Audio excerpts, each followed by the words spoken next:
I've had other clients who said that they, don't want to give up half their pension. And my answer to all of those is, well, who said you had to give up your pension? Because you don't, and that's what, people create truths around this financial fear. So the thoughts around your financial circumstances are just your thoughts. They're the truths that you're creating and not the facts. The fact is you might have, $2 million in overall assets, 401ks, investments, real estate, etc. So that might be a fact. Like your overall, estate is $2 million. The thought is, I have to give up this, I have to give up that, I have to give up that.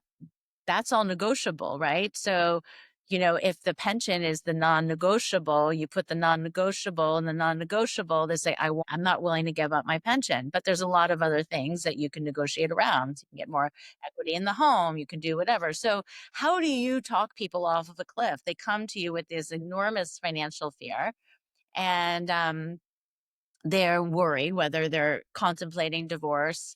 So they just don't know how they're going to pull this all together, have a roof over their head. They're going to be able to have to pay some level of, if they have children, taking care of their kids, their cars, how do you, what are the questions you ask them? How do you get them out of their own heads and giving them more security? So back to this notion of acceptance, the acceptance that we're asking people to entertain is the notion that things are going to be different. You know, they're going to be different. Like that's the level of acceptance. When you start looking at all the pieces and you say the goal here, especially in an amicable divorce, is to try and see all the pieces as maneuverable. Like we don't want to lock in on something and say it has to be solved this way.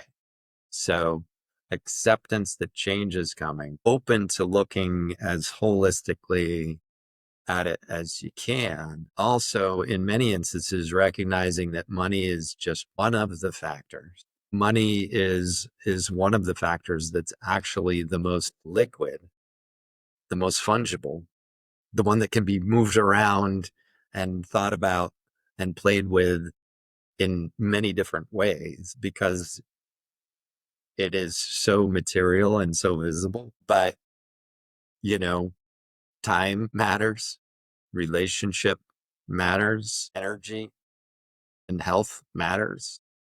This one woman who was renegotiating after many years, she was scared. She was afraid. She's like, I don't know if I can live without the amount of money that I was getting. But now it seems like he's got a circumstance that I'm going to have to work around. And so the issue is twofold. Number one is it's about money, yes, but it's also about could it potentially be better for you if you look at the lack of money in this negotiation as also being an entry for you to ask for something else? So the something else might be more of something else or less of something else. So let's use energy and time as an example. Maybe less money means, okay, if you're going to give me less money, you have to get more involved in the kids' lives. You need to be more involved in helping to take care of something with your time and your energy. Or if you're going to back out with the money, just back out completely, and let me be truly free of having to not only take your money, but also take your advice and